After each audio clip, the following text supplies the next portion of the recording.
वैराग्याचे भाग्य संत संग हाची लाग, संत कृपेचे हे दीप करी साधका निष्पाप.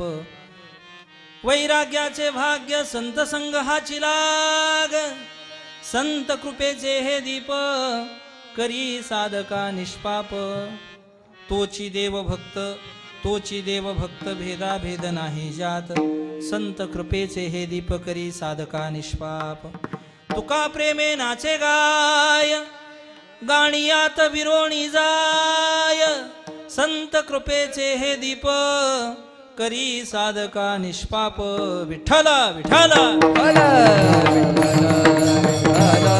विठ्ठला विठ्ठला विठ्ठला योऽन्त प्रविश्य मम वाचमिमां प्रसुप्तां संजीवयत्यखिल शक्तिधर स्वधाम्नाम्. अन्यांशहस्तचरण श्रवणत्वगादीन् प्राणां नमो भगवते पुरुषाय तुभ्यं. समचरण सरोजं सान्द्रनीलाम्बुदाभं जगननीत पाणिं मण्डलं मण्डनानां. तरुण तुलसीमाला कंदरं कंजनेत्रं सदैवलहासं विठ्ठलं चिन्तयामि. पांडुरंगा करू प्रथम नमन, पांडुरंगा करू प्रथम नमन. दुसरे चरण संताचे या, दुसरे चरण त्यांच्या कृपादाने कथेचा विस्तार, त्यांच्या कृपादाने कथेचा विस्तार. बाबाजी सद्गुरुदास तुका,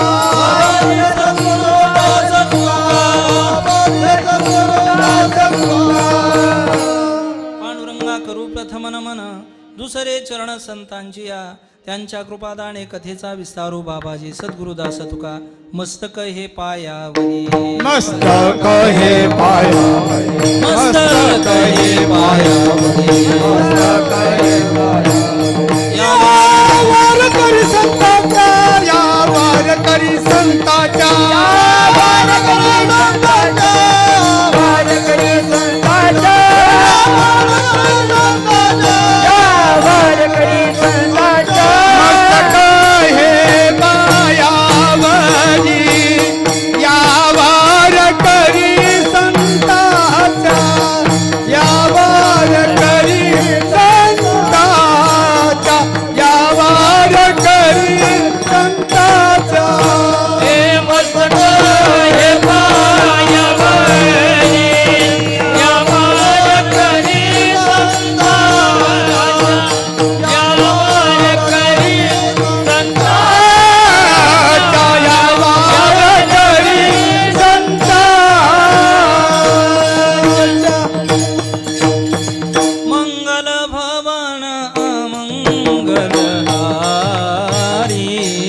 द्रवहु सुदशरथ अजिर बिहारी सीताराम चरित अति पावन मधुर सुरस और अति मनभावन पुणी पुणी कीर्तनी हो सुनी सुनाए दिय के प्यास बुझत न बुझाए जय सिया राम बोलो जय सिया राम जय सिया राम बोलो जय सिया राम।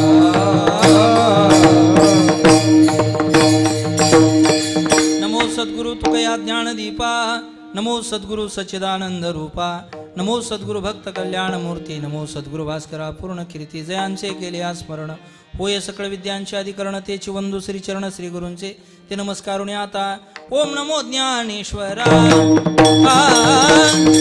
नमो ज्ञानेश्वरा ओम नमो ज्ञानेश्वरा ओम नमो ज्ञानेश्वरा ओम नमो ज्ञानेश्वरा ओम नमो ज्ञानेश्वरा ओम नमो ज्ञानेश्वरा ओम नमो ज्ञानेश्वरा ओम नमो ज्ञानेश्वरा ओम नमो ज्ञानेश्वरा करुणा करा दयाळा करुणा करा दयाळा करुणा करा दयाळा तुमचा अनुग्रह लादलो तुमचा अनुग्रह लादलो करुणा करा दया करुणा करा दया हे करुणा करा दया तुमचा अनुग्रह लादलो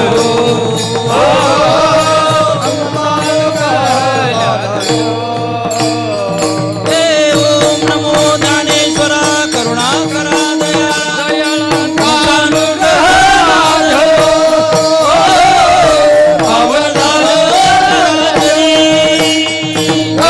ओम नमो ज्ञानेश्वरा करुणा करा दयाळा तुमचा अनुग्रह लादलो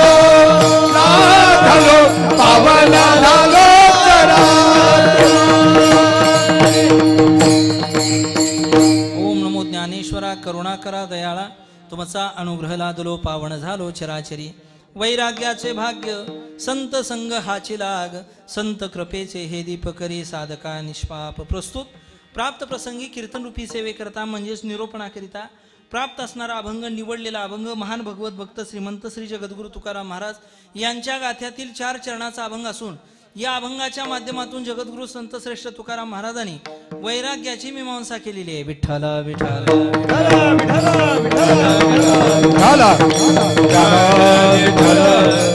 अभंगाचा सळसळ भावार्थ असा आहे महाराज म्हणतायत वैराग्याचं भाग्य माझ्या जीवनामध्ये संत सहवासाने प्राप्त झालेलं आहे संतांचा सहवास मला लाभला आणि वैराग्य माझ्या जीवनामध्ये प्राप्त झालं महाराज त्याला लाभ म्हणतायत तो लाभ माझ्या जीवनात सहवासाने संतांच्या प्राप्त झालेला आहे महाराजांना विचारा महाराज तुम्हाला जसा वैराग्याचा लाभ झालेला आहे ते भाग्य तुम्हाला प्राप्त झालेलं आहे आमच्या सारख्या साधकाच्या जीवनामध्ये संतांचा सहवास घडला तर आम्हाला काही लाभ होईल का महाराज म्हटले संत कृपेचे दीपक आहेत साधकाचं जीवन निष्पाप केल्याशिवाय ते राहत नाही संत कृपेचे हे दीपक करी साधका निष्पाप साधकाचं जीवन ते निष्पाप करतात नक्की लाभ झाल्याशिवाय राहत नाही महाराजांना विचारा का हो महाराज असं त्या ठिकाणी संतांच्या सहवासानं निष्पाप झालेलं जीवन देवाच्या भक्त म्हणून घेण्याच्या अधिकाराचं आहे का महाराज म्हटले देवाचं भक्त कोणाला म्हणायचं त्याची व्याख्या महाराजांनी सांगितलेली आहे का तोची देवभक्त भेदाभेद नाही जात ज्याच्या ठिकाणी भेद राहिला नाही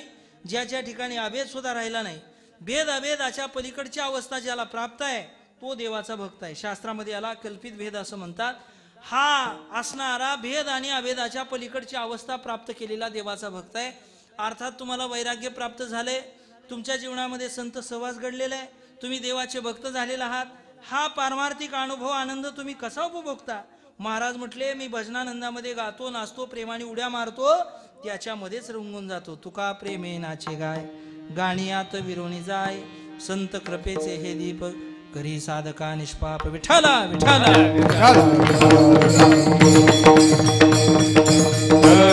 टाळकरी हा विठ्ठला.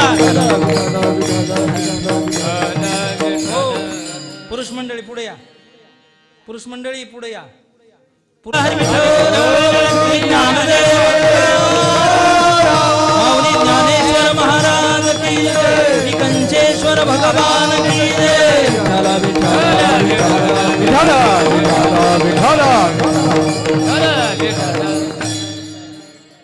मौजे मंगरुळ तालुका तुळजापूर जिल्हा धाराशिव या ग्रामक्षेत्रामध्ये परंपरेनं सुरू असणारा मला वाटतं 31व्या वर्षामध्ये पदार्पण केलेला अखंड हरिनाम सप्ताह ग्रंथराज ज्ञानेश्वरीचं पारायण गाथा भजन त्याचबरोबर काय प्रवचनमाला कीर्तन मालिका महिला भजन या सगळ्या कार्यक्रमाचं आयोजन प्रतिवर्षाप्रमाणे मोठ्या थाटामाटामध्ये या वर्षीही संयोजक मंडळीच्या माध्यमातून ग्रामस्थ मंडळींच्या माध्यमातून समस्त पंचक्रोशीतील भाविक यांच्या सुद्धा सहकार्यातून टाळकरी मंडळींच्या सहकार्यातून या ठिकाणी विशेष रूपानं हा कार्यक्रम मोठ्या थाटामाटामध्ये सुरू आहे. आणि मला इथं येण्याचं भाग्य म्हणजे आमचे हरिभक्ती पारायण परमस्नेही ज्ञानेश्वर माऊली शिंदे असतील, हरिभक्ती पारायण आमचे तात्या असतील, डोंगरे तात्या या सर्वांच्या माध्यमातून समस्त भजनी मंडळ या सर्वांच्या माध्यमातून ग्रामस्थ मंडळींच्या माध्यमातून अन्नदाते देणगीदाते या सर्वांच्या माध्यमातून या ठिकाणी येण्याचं सद्भाग्य मला लाभलं. तुम्ही सगळे पंचक्रोशीतील भाविक भक्त मंडळी या ठिकाणी कीर्तन श्रवण करण्याकरता उपस्थित आहात. धणेगाव असेल, हां पुढं बोला कोणकोणतं गाव आहे? हां कुंभारी आहे, हां हां कोतवाडी, हां लोहगाव, कसई, चव्हाणवाडी या सगळ्या परिसरातून अजून असलेले नसलेले उद्या येणारे पुढे येणारे आहे का नाही आणि परिसरातले सगळे भाविक या ठिकाणी उपस्थित आहेत. सर्वांच्या चरणावरती नतमस्तक होतो आणि सेवेला प्रारंभ करतो. विठ्ठला विठ्ठला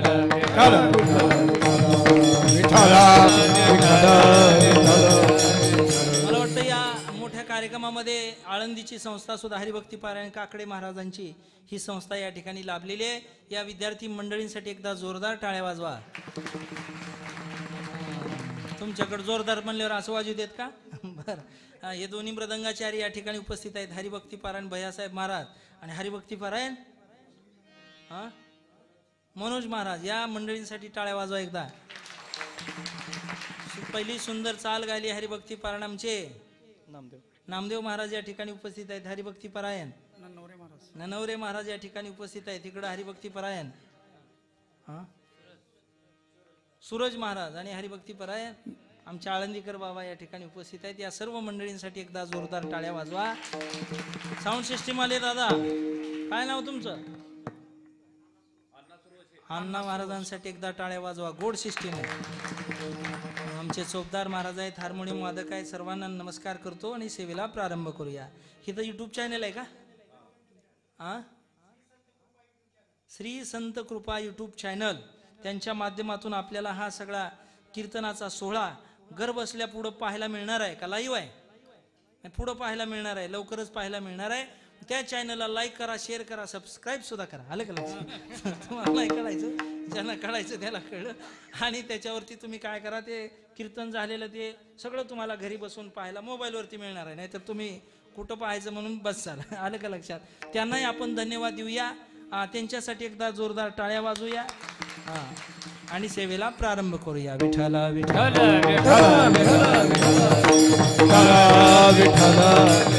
पुंडलिक वरदाहर विठ्ठल श्री ज्ञानदेव माऊली ज्ञानेश्वर महाराज की जय.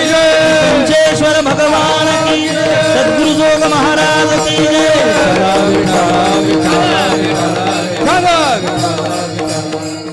अभंग जगद्गुरु तुकाराम महाराजांचा आहे. या अभंगातून महाराजांनी वैराग्याची मीमांसा केलेली आहे असं मी आपणाला बोलून गेलो. वैराग्य वैराग्य म्हणायचं कशाला? अगदी बघा सोपं सांगतो. वेदांत शास्त्रामध्ये अशी व्याख्या आलेली आहे, इहलोकापासून ते परलोकापर्यंत अनुकूल मानलेल्या भोगाविषयी असणाऱ्या त्यागाच्या इच्छेला वैराग्य असं म्हणतात. अशी विचारसागर नावाच्या वेदांतातल्या ग्रंथामध्ये व्याख्या आलेली आहे. या लोकापासून ते ब्रह्मलोकापर्यंत जी वस्तू अनुकूल आहे, अनुकूल आले असलेल्या वस्तूचा सुद्धा त्याग करणं, काकविष्टेप्रमाणे त्याच्याकडे पाहणं त्याला वैराग्य म्हणा. म्हणजे वस्तू प्राप्त असताना सुद्धा तिचा उपभोग न घेणं याला वैराग्य म्हणा, याला त्याग म्हणा. एकतर वस्तू प्राप्त असावी लागते, प्राप्त असेल तर त्या वस्तूचा त्याग किंवा भोग संभव आहे. वस्तू प्राप्तच नसेल तर तिचा त्यागही संभव नाही आणि भोग सुद्धा संभव नाही. ऐका, अगदी सोपं. एखादा भिकारी जर म्हटला मी विमानात बसणारच नाही, ह्याला सायकलीला कोण हात लावू दे नाही, आणि काय म्हणते मी विमानात बसणार नाही, म्हणजे वस्तू प्राप्त आहे का त्याला? अजिबात नाही. अगदी अजून सोपं. कीर्तन सुटले का आजीबाई आल्या, मला म्हणायला लागल्या महाराज मला एक शंका विचारायची. मला वाटतं ओवी अभंग काय तर विचारते का काय कोणास ठाऊक, पण आजीने विचारलं. आजी म्हणायला लागली महाराज मला एक शंका अशी आहे, आमच्या घरची जी नातवंड आहेत का नाही ती दही तूप कशालाच आमच्या घरी हातच लावत नाहीत म्हटले, दह्याला दुधाला तुपाला हातच लावत नाहीत. मी म्हटलं कसं काय? आमच्यात नसतेच म्हटलं की आता काय नसल्यावर काय शेजाऱ्याच्या घरी जाऊन चोऱ्या करतील का? म्हणजे वस्तूचा भोग घेण्याकरता वस्तू आपल्याजवळ असली पाहिजे, आणि वस्तू जर आपल्याजवळ नसेल तर तिचा आपल्याला भोगही घेता येत नाही आणि त्याग सुद्धा करता येत नाही. विठ्ठला विठ्ठला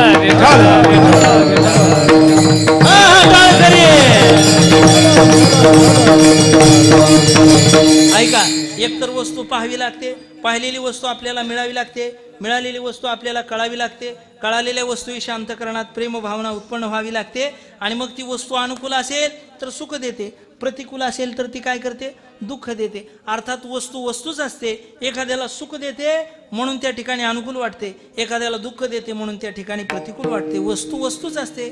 ऐका, बऱ्याच वेळा वस्तू प्राप्त असते पण त्या वस्तूचं आपल्याला महत्त्व कळत नसतं. वस्तू आपल्या जवळ आहे पण तिचं महत्त्व आपल्याला कळत नाही. जसं की सोपं उदाहरण देतो. एखादा व्यक्ती बाजारामध्ये गेला, त्यानं अगदी 2 लाखाचा मोबाईल आणला. 2 लाखाला येत आहे, 2 लाखाला आता चांगला मोबाईल येत आहे, आणि 2 लाखाला नवीन लॉन्च झालेला पहिला दिवस दुकानात गेला आणि 2 लाखाचा मोबाईल घेऊन आला आणि दाखवायला लागला, महाराज बघा ह्याच्यामध्ये असा फोटो काढायचा आहे, असं व्हिडिओ लावायचा आहे, असा कॅमेरा आहे, अमकाय तमकाय सगळं दाखवायला लागला. तेवढ्यात त्याच्यावर फोन वाजायला लागला. मी म्हटलं बाबा रे तेवढा फोन उचल की, तेवढंच जमा नाही म्हणला, सगळं जमायलंय. फोन उचलायला जमत नाही. म्हणजे वस्तू प्राप्त आहे पण वस्तूचं काय नाही? ज्ञान नाही. एखाद्या वेळा एखादा व्यक्ती, एखादा मुलगा पाहतो महाराज गोड मृदंग वाजवत आहेत, चांगलं पकवाज वाजवत आहेत, आणि मग त्यानं विचार केला उद्याचं कीर्तन आपण वाजवलं पाहिजे, आपल्याला सुद्धा असंच वाजवता आलं पाहिजे. म्हणून गेला बिचारा पंढरपूरला, आळंदीला 5-25 हजाराचा चांगला मृदंग आणला आणि महाराजांना म्हणायला लागला, महाराज जरा काय करा, आजच्या दिवस तुम्ही थांबा, आजच्या दिवस तुम्ही लवंडा, आजच्या दिवस काय करा, विश्रांती घ्या, तुमच्या बरगाड्या दुखायला लागल्या असतील रोज वाजवून, आजचं कीर्तन मी वाजवतो. आणि वाजवायला बसला. आता मला सांगा मृदंग त्याच्याजवळ आहे का नाही? आहे. मग मृदंग नवा कोरा आणलेला आहे, शाई पडलेली नाही, अजून थाप सुद्धा टाकलेली नाही. मग इतक्या थापा न टाकणारा मृदंग, नवा कोरा असलेला मृदंग, त्याला आज कीर्तनात वाजवता येईल का नाही? येईल का?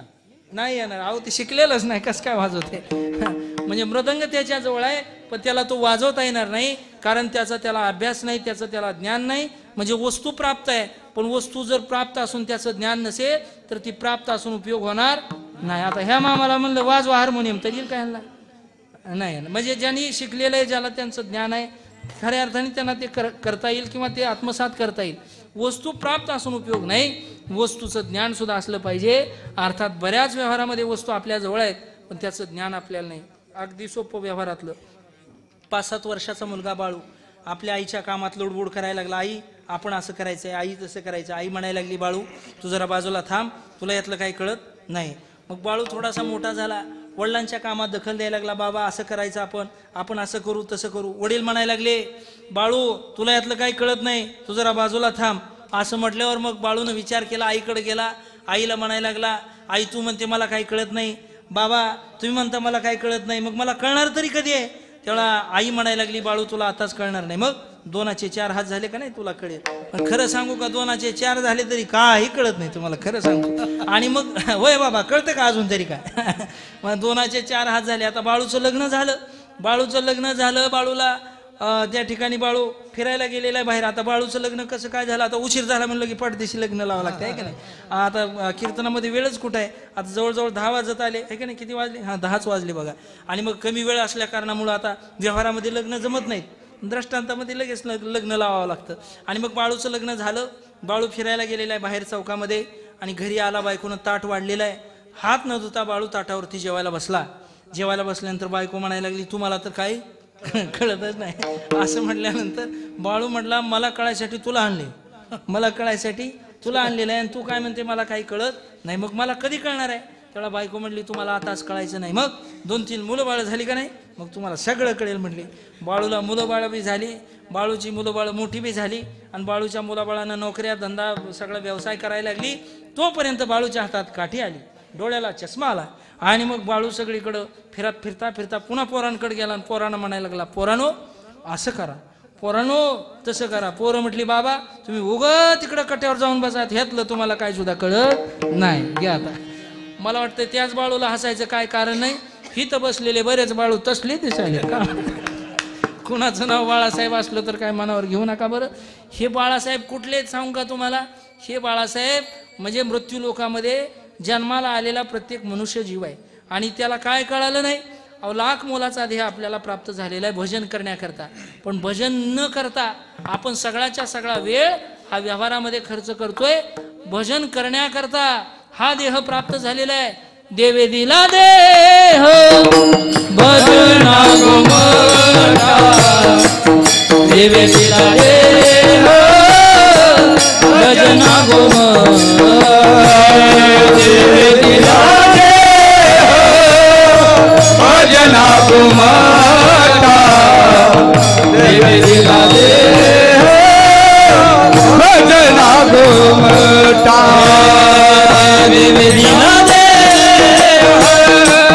भजना घुमटा, देवे दिला देह भजना घुमटा,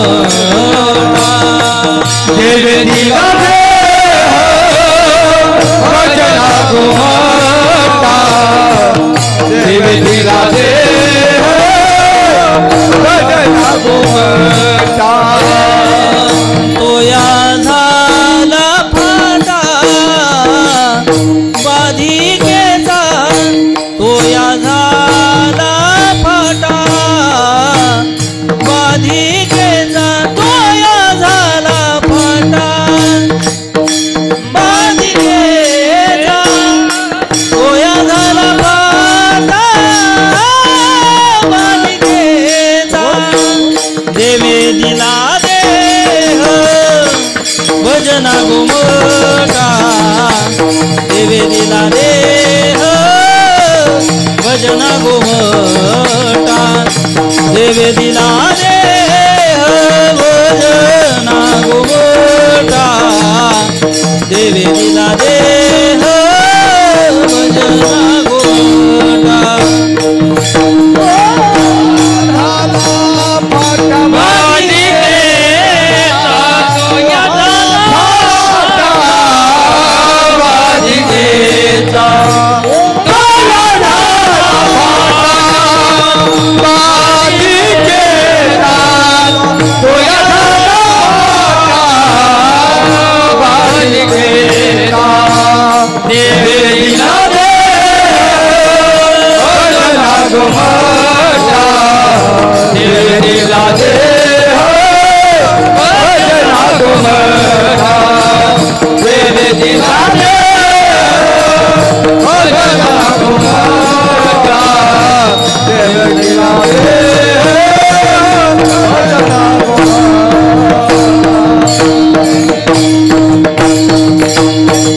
देवे दिला देह भजना गोमटा, तोया झाला फाटा बाधिकेचा. आपल्याला देह प्राप्त झालेला आहे.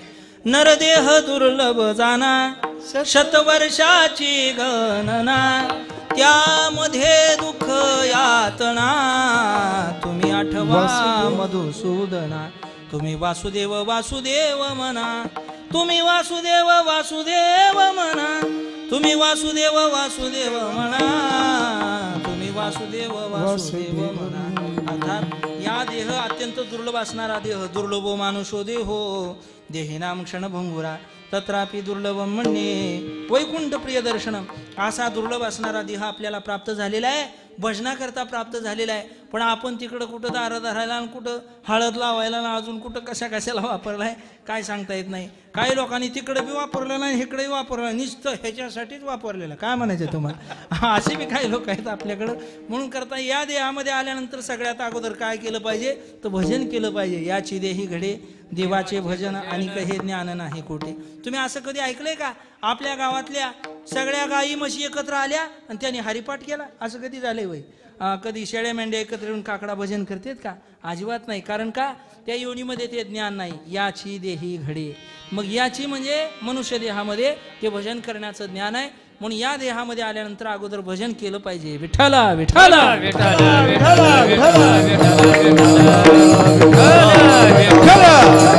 पुंडलिक वरदा हरी कंचेश्वर भगवान की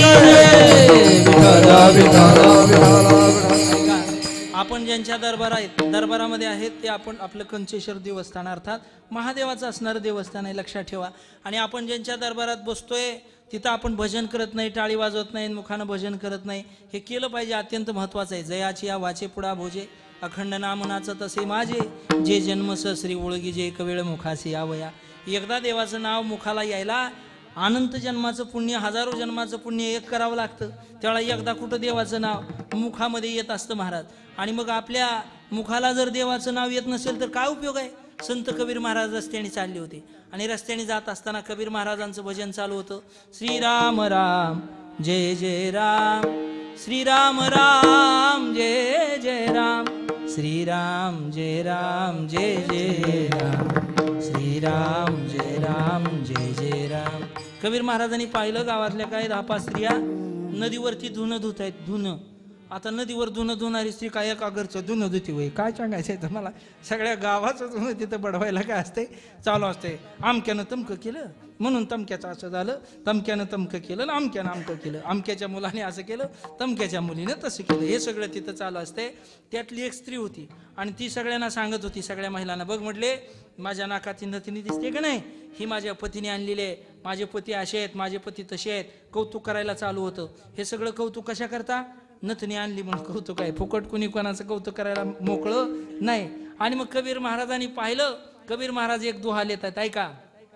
नथनी दीजिस यारणे उसको सुमिरत बार बार, नथनी दीजिस यारणे उसको सुमिरत बार बार, लेकिन नाक दिया जिस यारणे उसको भूल गई नार. नथनी आणली पतीनं म्हणून सगळ्या गावाला दाखवती नथनी, पण नथनी घालायला ज्या पतीनं हिला नाक दिलेलं आहे त्या नाक देणाऱ्या पतीचा अर्थात भगवान परमात्म्याचं एकदा सुद्धा नाव घेत नाही. नुसती नथनी आणली तर नवऱ्याचं 1000 वेळा नाव घेते, पण नाक दिलेल्या भगवंताचं एकदा सुद्धा नाव घेत नाही. घ्या आता तरी नाव विठ्ठला विठ्ठला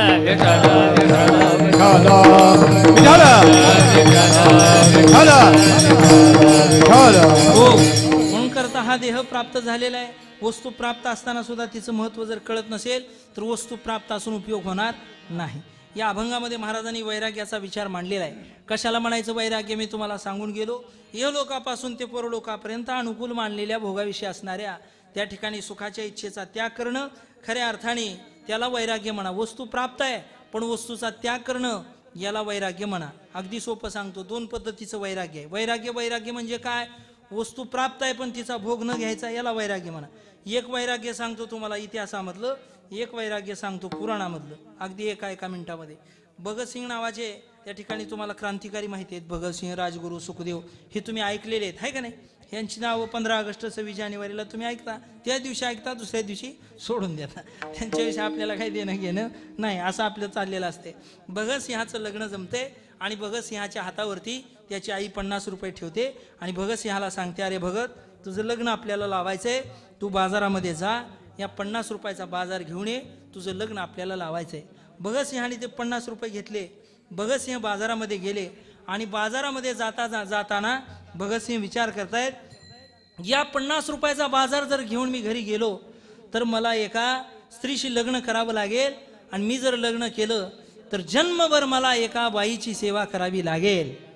या 50 रुपयाचा बाजार घेऊन जर मी घरी गेलो तर मला एका स्त्रीशी विवाह करावा लागेल आणि माझं जर लग्न झालं तर जन्मभर मला एका बाईची सेवा करावी लागेल. पण हेच 50 रुपये मी जर माझ्या देशसेवेसाठी खर्च केले तर मला जन्मभर माझ्या भारत मातेची सेवा करण्याचं सौभाग्य प्राप्त होईल. किती मोठं महाराज हा त्याग आहे, किती मोठं वैराग्य आहे. जब घायल हुआ हिमालय खतरे में पड़ी आजादी, जब तक थी सांस लड़े ओ उन्होंने अपनी लाश बिछा दी। ओ वीर ते भारतवासी, ओ वीर बड़े बलिदानी, जो शहीद हुए हैं उनकी जरा याद करो कुर्बानी। जब देश में थी दिवाली, ओ खेल रहे थे होली, जब हम बैठे थे घरों में, ओ झेल रहे थे गोली। थे धन्य वो जवान वो अपने, थी धन्य वो उनकी जवानी, जो शहीद हुए हैं उनकी जरा याद करो कुर्बानी। सीमेवरती लढणारा सैनिक खऱ्या अर्थाने त्याग करतो महाराज, खऱ्या अर्थाचं वैराग्य त्याच्या अंतःकरणामध्ये असतं। आपल्या भारत मातेची सेवा केली पाहिजे, आपल्या देशाचं रक्षण केलं पाहिजे। तिथं काय जाती धर्माचा विचार असतो का? तिथं कोणत्याही पद्धतीचा जाती धर्माचा कसलाच विचार नसतो। प्रत्येकाच्या अंतःकरणात हीच भावना असते, भारत आमची माता आहे, आमचा देश आहे, त्याचं रक्षण आपल्याला करायचं आहे। कोई सिख कोई जाट मराठा, कोई गुरखा कोई मदरासी, सरहद पर लड़ने वाला, सरहद पर लड़ने वाला, हर वीरता भारतवासी, हर वीरता भारतवासी। जो खून गिरा पर्वत पर, वो खून था हिंदुस्तानी, जो शहीद हुए उनकी जरा याद करो कुर्बानी। ऐ मेरे वतन के लोगों, जरा आँख में भरी लो पानी, जो शहीद हुए उनकी जरा याद करो कुर्बानी। ऐका, अशा पद्धतीचा त्याग त्या भगतसिंहाच्या अंतःकरणामध्ये होता। भगतसिंहांनी त्या 50चा बाजार नेला नाही। भगतसिंहांनी त्या 50 रुपयापासून हत्यारं खरेदी केली, रायफल खरेदी केली, इंग्रजांना ठार केलं। एक दिवस भगतसिंहाला अटक होते, भगतसिंहाला कोर्टामध्ये फाशीची शिक्षा दिली जाते। फाशीची शिक्षा सुनावल्यानंतर भगतसिंहाची आई भगतला भेटण्याकरता रडत रडत येते महाराज। लेकरावरती ज्यावेळा संकट येत असतं त्यावेळा आई आणि बाप त्याच्याकरता धावून येत असतात महाराज। आई वडिलाच्या अंतःकरणाची काय अवस्था होते हे आई आणि बाप झाल्याशिवाय कळतच नसते। आई रडते त्यावेळा भगतसिंह म्हणतात, आई तुला रडू नको, आई तू रडू नको, तू ऐऱ्या गैऱ्याची आई नाही, तू वीर भगतसिंहाची आई आहे, तू रडायचं नसतं। सिंहाच्या आईनं रडायचं नसतं तर दहाडायचं असतं, भगतसिंह म्हणतात। त्यावेळा भगतसिंहाची आई म्हणते, अरे भगत, मला रडू नको म्हणण्याचा अधिकार तुला नाही, मला रडू नको म्हणण्याचा अधिकार तुला का नाही? तो अजून कुणाचा बाप झालेला नाही। तू जर कुणाचा बाप झाला असताना तर तुझ्या लक्षात आलं असतं काय अंतःकरण असतं महाराज बापाचं। उरामंदी माया त्याच्या काळ्या मेघावाणी, दाखविना कधी कुणा डोळ्यातलं पाणी, झिजू झिजू संसाराचा गाडा हाकला, पोटामंदी हासू जरी कना वाकला, घडीभर तू थांब जरा ऐक त्याची धापर, लई अवघड हाय गड्या उमगाया बापर, उमगाया बापर। लक्षात ठेवा, त्या गोकुळामध्ये, गोकुळातून त्या मथुरेला मथुरेतून गोकुळामध्ये जाताना त्या वसुदेवाने कधी विचार केला का हो, आता हे पाणी नदीचं माझ्या नाकात जाणार आहे, मी मरण्याची शक्यता आहे, मी लेकराला का वाचू? असा कधी वासुदेवाने विचार केला नाही। आपल्या लेकराचं भवितव्य चांगलं असलं पाहिजे। आपलं जीवन अंधाऱ्या कोठडीमध्ये गेलंय, पण आमच्या या कृष्णाला आणि गोकुळामध्ये आपण पोच केलं पाहिजे, त्याचं जीवन त्या ठिकाणी वाचवलं पाहिजे। इतकं विशाल अंतःकरण समोर मरण दिसत असताना सुद्धा विशाल अंतःकरणाचा बाप आपल्या लेकराला जगवण्याचा प्रयत्न करत असतो, म्हणून तर त्याला बाप म्हणत असतात। लक्षात ठेवा, असा बाप। आणि पोरं त्या बापाला माहिती होते, तुम्हाला काय कळते? तुम्हाला काय कळतं? आणि तुम्हाला जर काय कळत असतं तर इतकं दिवस कशाला वाईट आले असते? बापाला खरंच काय कळत नव्हतं मग बरं त्यानं जर उभाट्या रान ऐकली असती म्हणजे मग कळलं असतं तुला, आहे का नाही? विठाला विठाला विठाला विठाला विठाला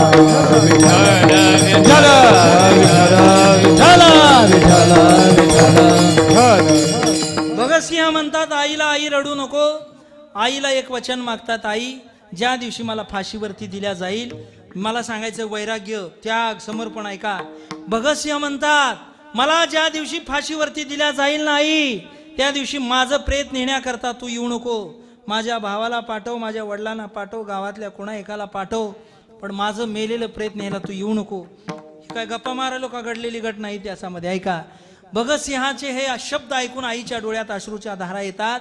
भगतसिंहाची आई म्हणते अरे भगत तू मेलेला आहेस ही गोष्ट ज्यावेळेला मला माहीत होईल ना तुला तुझ्या मृतदेहाला मिठी मारण्याकरता माझ्या बाळाला मिठी मारून कडकडून रडण्याकरता माझ्या अंतकरणाचे हजारो तुकडे झाले असतील रे भगत. आणि तू म्हणतो माझं प्रेत न्यायला आई तू येऊ नको असं का म्हणतो? ऐका भगतसिंहाने दिलेलं उत्तर ऐका.